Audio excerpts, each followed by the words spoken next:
For your entertainment and pleasure, here is Our Miss Brooks, starring Eve Arden. It's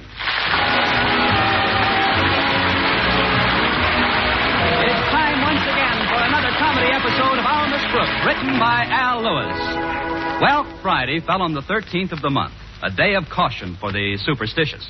But to our Miss Brooks, who teaches English at Madison High School, it didn't mean a thing. No, indeed.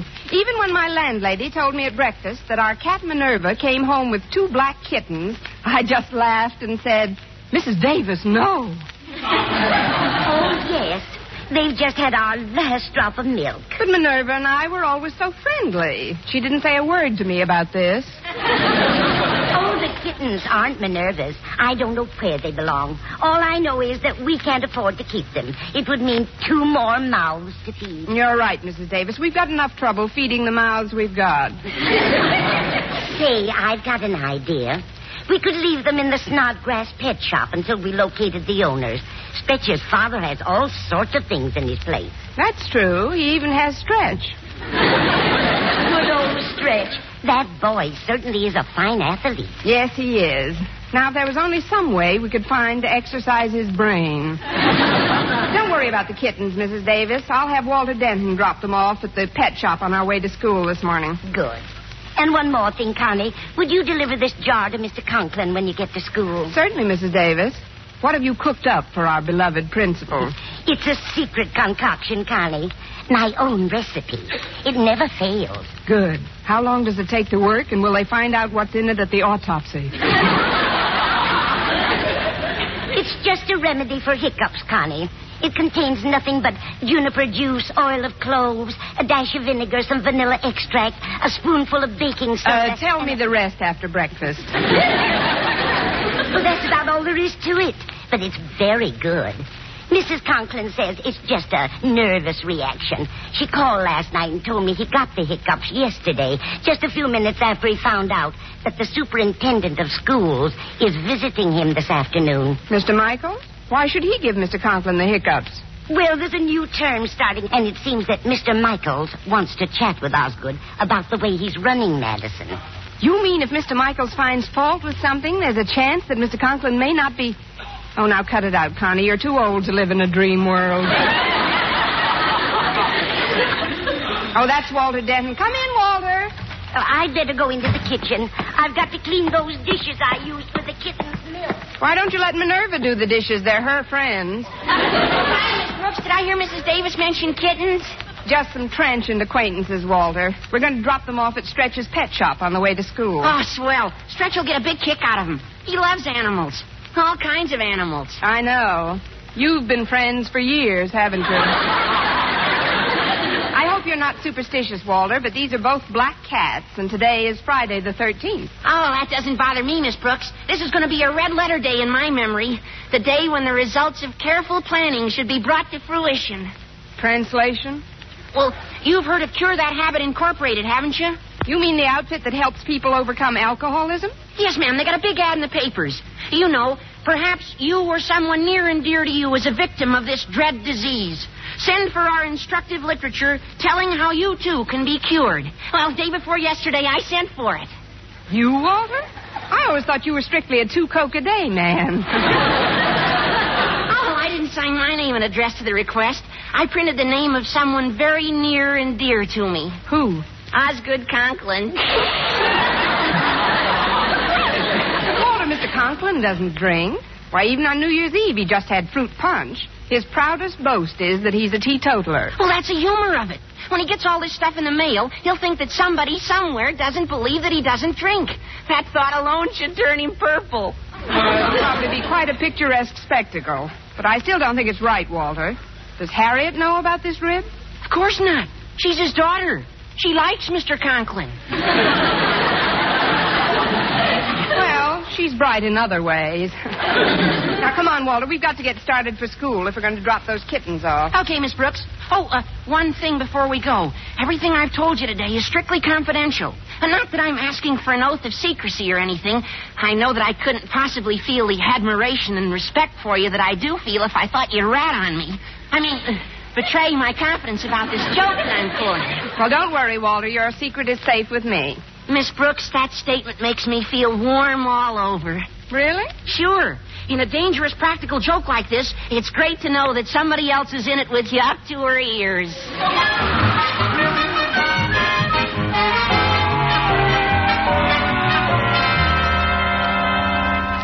Sorry to have kept you waiting, Mr. Chalmers. What can I do for you? Well, Mr. Michaels, as superintendent of schools, you're acquainted, no doubt, with the principal of Madison High School. Oh, yes, that's Osgood Conklin. Matter of fact, I'm going to see him this afternoon. Then I'd very much like to go with you. You see, Mr. Michaels, my son attends Madison High, and I'm very anxious to find out the meaning of this postcard which arrived at my office this morning. Postcard? Yes, sir. I'll read it to you. It's addressed to Cure That Habit Incorporated. That's my firm, Mr. Michaels. And it says, kindly send me all your literature. I am determined once and for all to rid myself of the curse of alcoholism. It's signed, Osgood Conklin.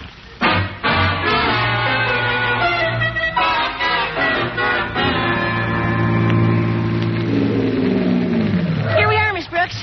Dear old Madison High. I should have known that the Snodgrass Pet Shop doesn't open until 9. What in the world are we going to do with these kittens, Walter? Gosh, I don't know, Miss Brooks. Mr. Conklin's awfully strict about pets in the building. The only animals allowed are in Mr. Boynton's lab. Oh, say, we could keep them in there until lunch period. That's right. Then Stretch could take them over to his dad's shop. Come on, Walter, let's take them in. Wait a minute, where are the kittens? I've got them in my sweater pocket. See, here's one. And here's the other one. So much for Maxine and Laverne. Hello, Miss Brooks. Hello, Patty. I mean, Harriet. Hey, Harriet. I gotta run now. I'll talk to you later. Okay, Walter. How does your dad feel, Harriet? Are the hiccups gone? Yes, Miss Brooks. They disappeared about an hour ago. But I'm afraid it isn't permanent. Every time something unpleasant happens, it brings them on again. Well, maybe this remedy that Mrs. Davis sent down will be of some help. I'd better take it into him right now. All right, Miss Brooks. See you in class. Come in. It's me, Mr. Conklin. Oh, Miss Brooks.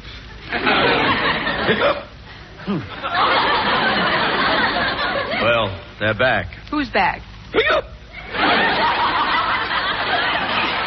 Does that answer your question? Maybe you should see a doctor, Mr. Conklin. Saw a doctor yesterday.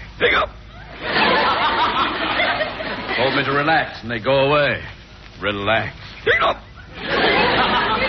What's in that jar you've got there? It's a hiccup cure that Mrs. Davis asked me to give you. She made it herself. What's in it?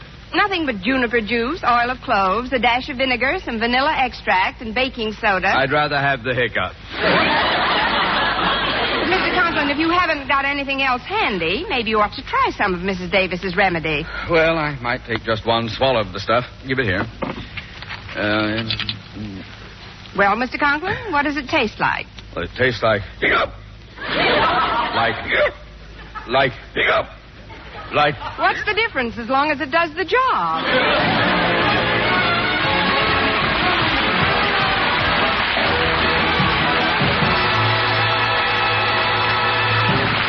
Our Miss Brooks, starring Eve Arden, will continue in just a moment. But first... The first.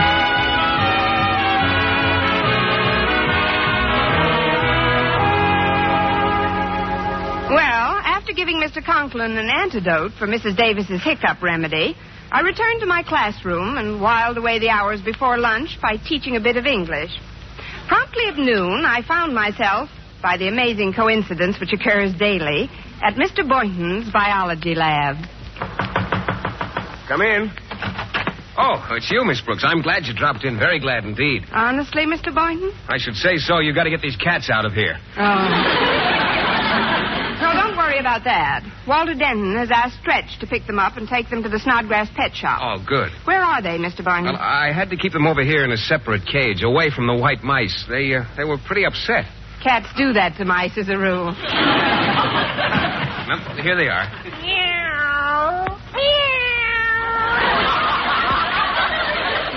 This one loves to be petted.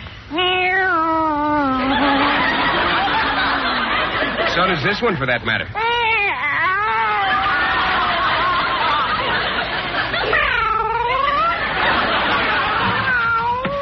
Hello, Mr. Boynton.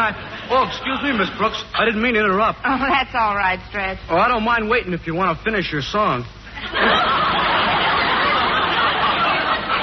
thanks. I don't know the rest of the words anyway. Are these the cats Walter wants me to take down to the shop? Oh, that's right, Stretch. Do you think you can handle them all right? Oh, sure. I love animals. Gosh, I think animals are smarter than a lot of people of whom I'm acquainted with. I know they're smarter than some people of whom I'm acquainted with.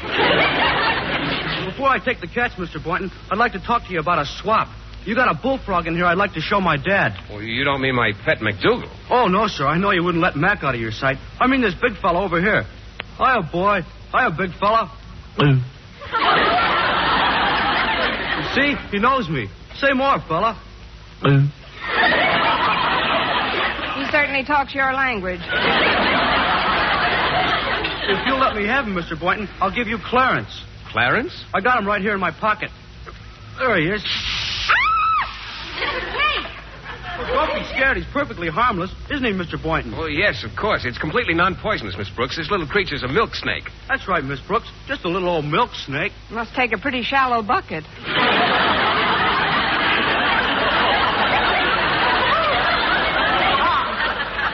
Well, he couldn't possibly hurt anyone, Miss Brooks. He's just a baby. That doesn't prove anything. When I was a baby, I bit people all the time.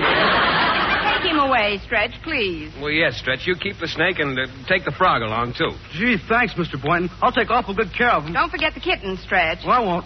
Let's see now. Well, it's a good thing I wore my sport jacket today.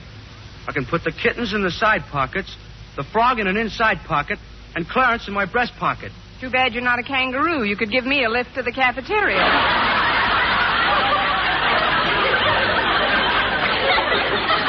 Oh, I'm not going to the cafeteria. I got to go to the principal's office and clean it up. Mr. Conklin's expecting some high brass down. You mean the chandelier's loose?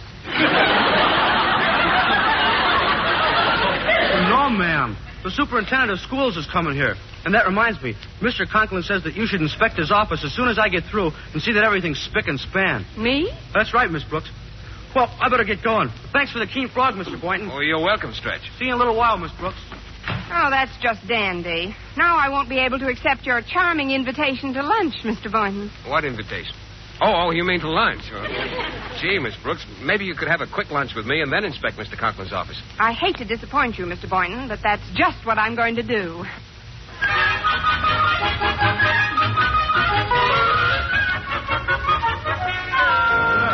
last window's clean.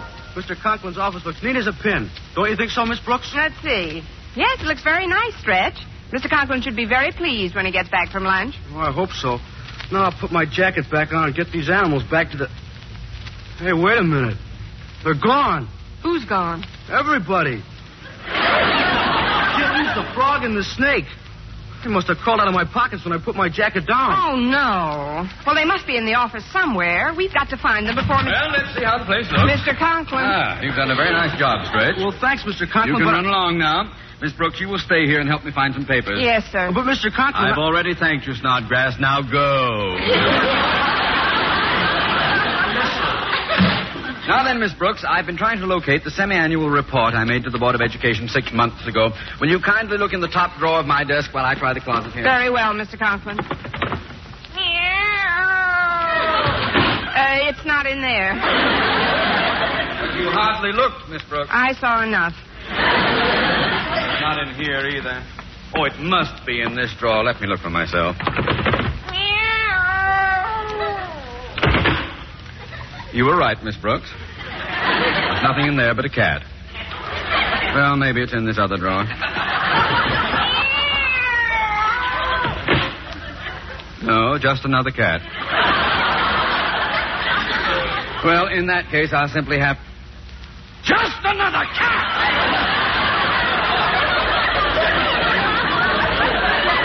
Miss Brooks, what are those two cats doing in my desk? Maybe they're looking for the report, too. They might have strayed in through an open window, Mr. Conklin. I'll have them removed at once. Well, see that you do. But first, go look in my filing cabinet. Yes, sir. Look under letter B. Yes, sir. What are you doing in here? You should be filed under F. It's not in here, Mr. Conklin. Well, it must be somewhere. Let me look. What's in this badge? Let's see. One letter from Boys Town. My Beaver Patrol badge. One communication from the board. One frog. An invitation invitation to the Elks barbecue, another notice of a board meeting, a letter from... One frog! Miss Brooks, there's a frog hopping around my filing cabinet. Frog? Yes, he's jumping all over the place. What'll I do, Miss Brooks? Why don't you hit him with the snake that's crawling on your coat lapel? That's a good idea. I'll just take this snake and then I'll... Take the snake! Here, Mr. Conklin, just file him under arrest. What's going on here?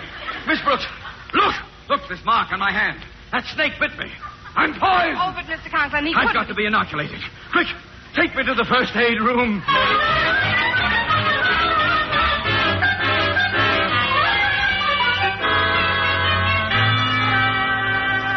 Now, just sit in that chair and relax for a minute, Mr. Conklin. I'll be right back. As you say, Miss Brooks. Hiya, Miss Brooks. I got all the animals out of Mr. Conklin's office. Good. For a while there, he thought the snake bit him, but I've convinced Mr. Conklin that the mark on his hand is just a bruise. In fact, I was looking for some rubbing alcohol, but they seem to be out of it in first aid. I'll get you some over at the gym. But first, I'd like to cheer Mr. Conklin up a bit. Hiya, Mr. Conklin. Let's see your hand. There. All black and blue. That ain't nothing at all, Mr. Conklin. The skin ain't even broke. You got nothing to worry about. Thank you, Doctor.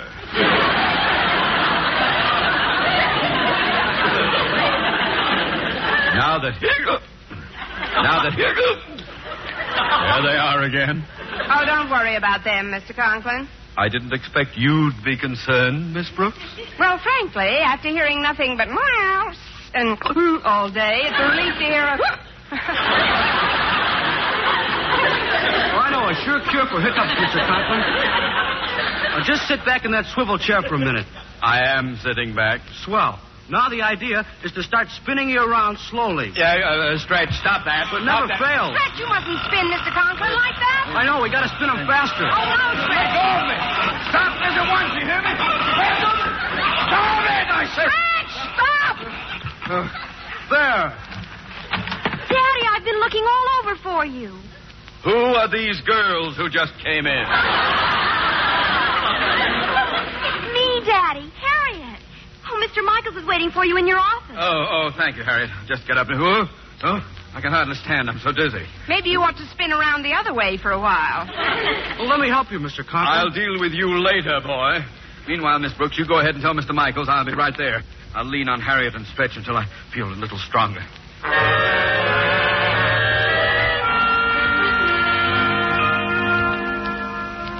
So you see, Mr. Michaels, I certainly wouldn't want my boy in a school run by someone who had to come to my firm for assistance. I'm sure there must be some mistake, Mr. Chalmers. I've known Osgood Conklin for a good many years, and whatever else he may be, he's not a drinking man. Good day, gentlemen. I'm Miss Brooks. Mr. Conklin will be here in a minute. I'm Mr. Michaels, Miss Brooks, and this is Mr. Chalmers. How do you do? How do you do? Tell me, Miss Brooks, how is Mr. Conklin feeling these days? Feeling? Yes. Oh, just fine. He's never been better. Good. You see, Mr. Chalmers, I'm sure that one look at Mr. Conklin will convince you that he's not the type of person who sends postcards to Cure That Habit Incorporated. Hello, Mr. Michaels. Sorry I'm late. There you go.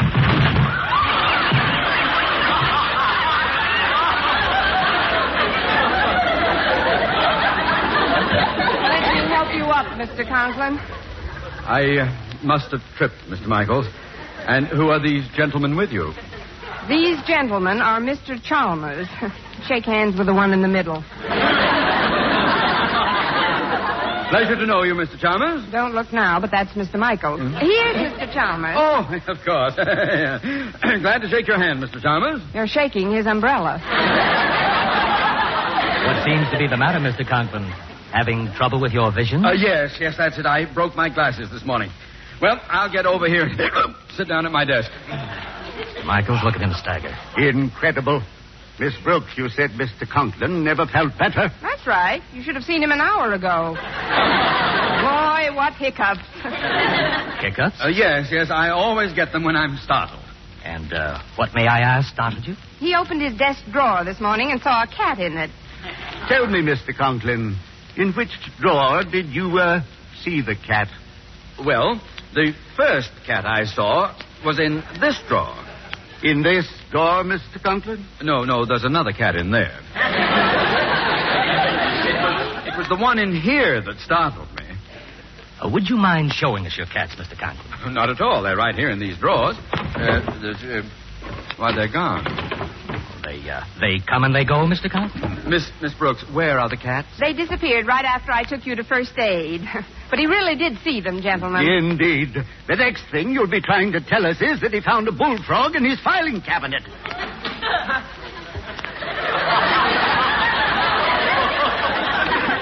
How did you know? Bullfrog, too? There must be some error here. Yes, he was filed under B instead of F. Well, Mr. Michaels, do you believe me now? I'm afraid I do, Mr. Chalmers. Compton, I don't want to seem unnecessarily cruel, but if you want to stay on as principal of this... Pardon me, folks. Here's your alcohol, Mr. Conklin. I'll take it, Fred. Miss Brooks, that alcohol is for Mr. Conklin? Yes, it's for where the snake bit him.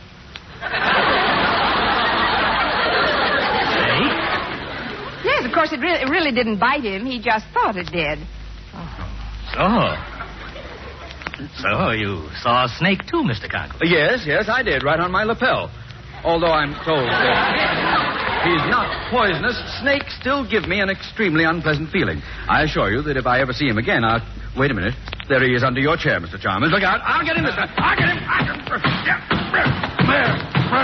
There. Good for you, Mr. Conklin. You have just killed Mr. Chalmers' umbrella.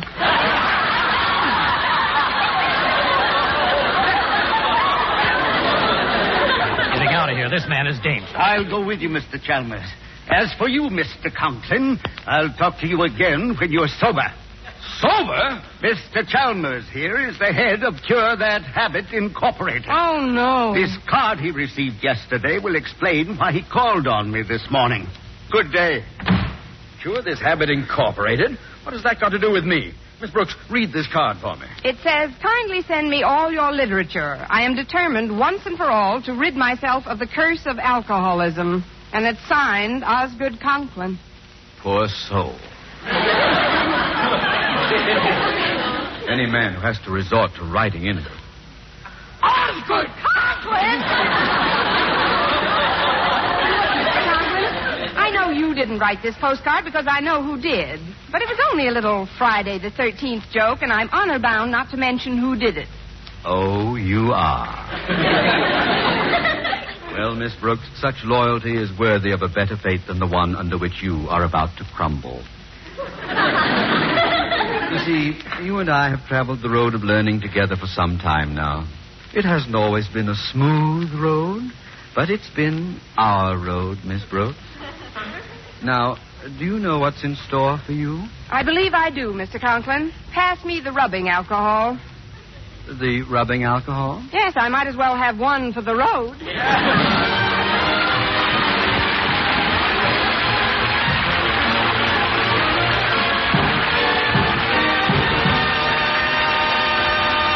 Eve Arden as our Miss Brooks returns in just a moment, but...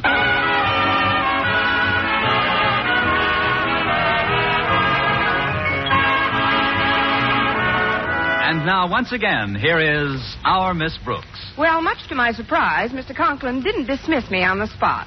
But he did insist that I report to his office immediately after school. On my arrival, he told me we were going down to Mr. Michaels' office immediately. But, Mr. Conklin, what good will that do? If you won't tell me who sent that card in, perhaps you'll tell the superintendent of schools.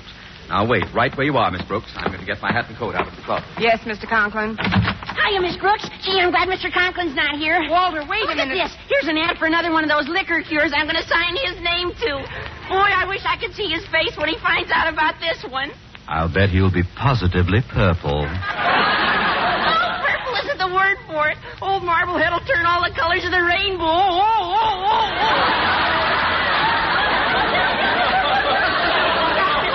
What should I do now? There's only one thing you can do. Plead insanity. Our Miss Brooks, starring Eve Arden, was produced and directed by Larry Burns, written by Arthur Alsberg and Al Lewis, with the music of Lud Bluskin. Mr. Conklin was played by Gail Gordon. This program came to you from the Frankfurt studios of the American Forces Network Europe and was prepared for rebroadcast over this network by specialist Ed Barron.